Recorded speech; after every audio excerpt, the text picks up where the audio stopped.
Inilah detik-detik penangkapan terduga pelaku pembunuhan anak politisi PKS di kota Cilegon, Provinsi Banten. Terduga pelaku ditangkap usai lebih dari 2 pekan dalam pengejaran.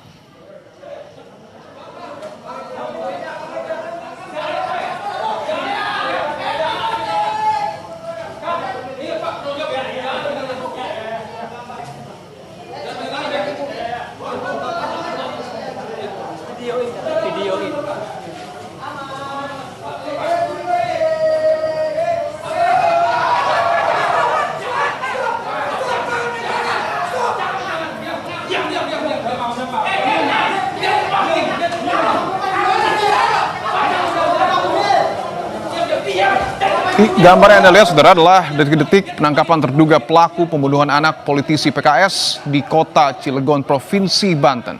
Terduga pelaku ditangkap usai lebih dari 2 pekan dalam pengejaran. Terduga pelaku berinisial HA ditangkap oleh tim gabungan Polres Cilegon dan Polda Banten di sebuah rumah di Pabuaran, Kelurahan Ciwedus, Kota Cilegon, Provinsi Banten. Penangkapan berawal dari adanya laporan dugaan pencurian. Seorang pria masuk ke dalam rumah usai sholat Jumat.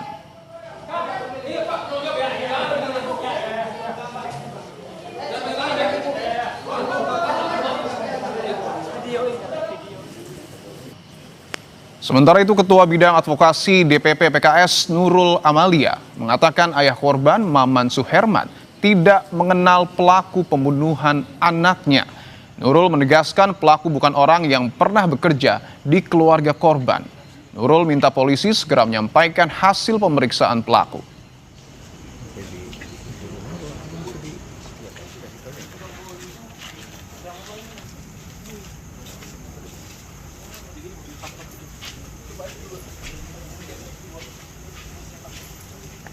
Dan sampai hari ini memang keluarga korban tidak mengenal pelaku ya. Dan pelaku bukan orang yang terdekat ya dengan keluarga korban. Jadi dan pelaku juga bukan pekerja di keluarga korban ya. Jadi ini memang pelakunya adalah orang lain yang sama sekali tidak dikenal oleh pihak keluarga.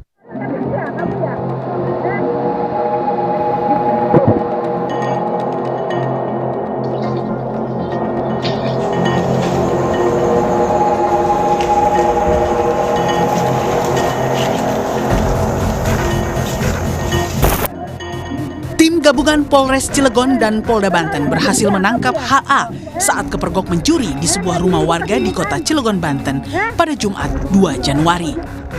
Dalam pemeriksaan awal, HA mengakui perbuatannya membunuh MAHM, anak politisi PKS Maman Suherman, yang terjadi pada Selasa 16 Desember 2025. Usai ditangkap, pelaku langsung dibawa ke Mapolres Cilegon untuk diperiksa. Wajah HA dengan tangan terikat 2 tali tis terlihat dalam foto yang diunggah Kasat Reskrim Polres Cilegon AKP Yoga Tama. Di foto yang sama juga terlihat di Reskrimum Polda Banten, Kombes Pol Dian Setiawan dan Kasat Reskrim Polres Cilegon AKP Yoga Tama. Kepada Kompas.com, Kombes Dian Setiawan bilang, iya, pelaku ditangkap saat mencuri di sebuah rumah di Cilegon. Nanti disampaikan saat ekspos resmi. Sebelumnya Polres Cilegon sudah memeriksa 22 orang saksi yang terdiri dari keluarga, tetangga, karyawan hingga orang tua dari teman korban. Sementara udah 22 ya. Sementara 22. Saksi mahkota apakah ada, apakah tidak ada, berapa jumlahnya belum bisa kami sampaikan. Upaya mencari jejak pelaku pembunuhan diakui polisi terkendala banyak faktor, mulai dari CCTV di TKP yang rusak sejak tahun 2023 hingga kondisi hujan saat pembunuhan terjadi yang membuat jejak di TKP kabur. Kendala yang menjadi kendala oleh kita adalah di rumah itu CCTV aktif terakhir itu tahun 2023. Itu sudah kita tanyakan kepada pemilik rumah, lalu tidak adanya security yang berjaga 24 jam di lokasi rumah tersebut. Sebelum terjadinya kejadian itu dalam keadaan hujan, lalu after kejadian pun dalam keadaan hujan yang cukup lebat, sehingga jejak-jejak yang keluar pun sulit diidentifikasi. Pembunuhan anak politisi PKS yang berusia 9 tahun itu terjadi sekitar jam 2 siang ketika Maman Suherman menerima telepon dari anak keduanya yang terdengar panik dan meminta pertolongan. Setibanya di rumah, sang anak didapati dalam kondisi tengkurap dengan luka serius dan pendarahan hebat. Korban sempat dilarikan ke rumah sakit, namun setibanya di rumah sakit, korban dinyatakan meninggal dunia. Suherdi, Kompas TV, Cilegon, Banten. Lebih jelas soal kronologis tertangkapnya pelaku pembunuhan anak politisi PKS, sudah ada Kapolsek Cilegon, Kompol Firman Hamid. Pak Firman, selamat petang. Selamat petang, Mas Ilham. Pak Firman, bisa Anda jelaskan Pak, awal mula penangkapan terduga pelaku pembunuh anak politisi PKS ini seperti apa? Baik, Mas Ilham. Terima kasih untuk kronologis daripada penangkapan pelaku pembunuhan daripada anak dari aktivis PKS berawal dari adanya informasi dari masyarakat kepada kami Polsek Cilegon. Kemudian karena dia langsung ke Polsek Cilegon, saya memerintahkan anggota reskrim saya dibantu oleh 5 personil BKO Brimob, BKO dalam rangka Pamnataru yang kita gunakan di sini di Polsek Cilegon untuk mendatangi TKP karena informasi di TKP tersebut pelaku masih ada di dalam rumah, sehingga anggota kami datang ke situ bersama dengan BKO Brimob, kemudian mendobrak pintu dan menyisir semua kamar-kamar yang ada di dalam rumah, dan ternyata betul pelaku masih ada di dalam rumah.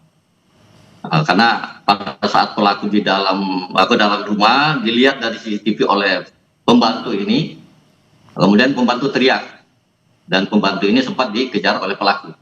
Nah, karena anggota kami sudah duluan di situ, hanya alhamdulillah berhasil diamankan pelaku tersebut. Baik, saya ingin tegaskan Pak Firman, artinya penangkapan ini didasari pada laporan masyarakat bukan terkait dengan pendalaman polisi soal penyelidikan pembunuhan.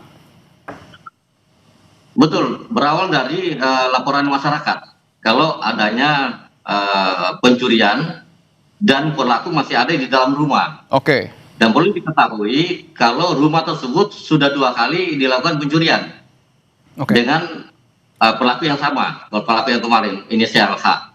Jadi satu minggu lalu itu pelaku itu juga pernah melakukan pencurian di rumah itu juga. Nah, kemarin terakhir di Jumat melakukan pencurian, pada akhirnya tertangkap. Apakah pelaku juga ini sudah diidentifikasi oleh polisi, Pak, bahwa mungkin saja memang merupakan pelaku pembunuhan anak politisi PKS?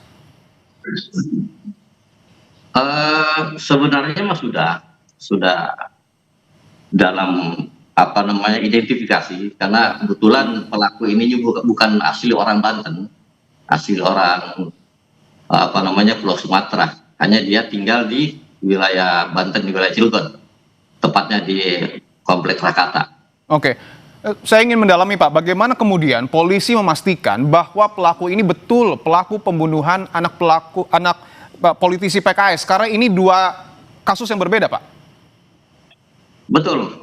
Ketika kami atau anggota kami melakukan penangkapan, mengamankan lebih dulu, setelah kurang lebih 45 menit diamankan di TKP, dibantu sama warga setempat. Ya. Kemudian datang dari Resmob Polda dan Resmob Polres ke TKP, sehingga karena keterbatasan anggota kami, anggota Polsek Cilegon, sehingga anggota kami menyerahkan kepada Resmob Polres untuk dikembangkan. Nah, dalam pengembangan itu, pengembangan dan kemudian diinterogasi, dan pelaku ini mengakui bahwa dia juga yang melakukan pembunuhan terhadap anak politisi PKS tersebut. Pelaku mengakui, tapi apakah ada barang bukti yang memang memperkuat dugaan ini? Sudah ada beberapa barang bukti yang sudah kita amankan, dan setelah dicek memang ada persesuaian, terutama kepada kunci pas yang dibentuk sebagai obeng untuk mencongkel jendela untuk melalui masuknya di jendela belakang rumah daripada politisi PKS tersebut. Oke, artinya barang bukti itu ada ya Pak, saya ingin tegaskan kembali. Ada. Oke. Ada. Bagaimana kemudian hubungan Pak, latar belakang pelaku dengan, mohon maaf, ayah dari korban? Apakah betul pernah bekerja dengan politisi PKS ini?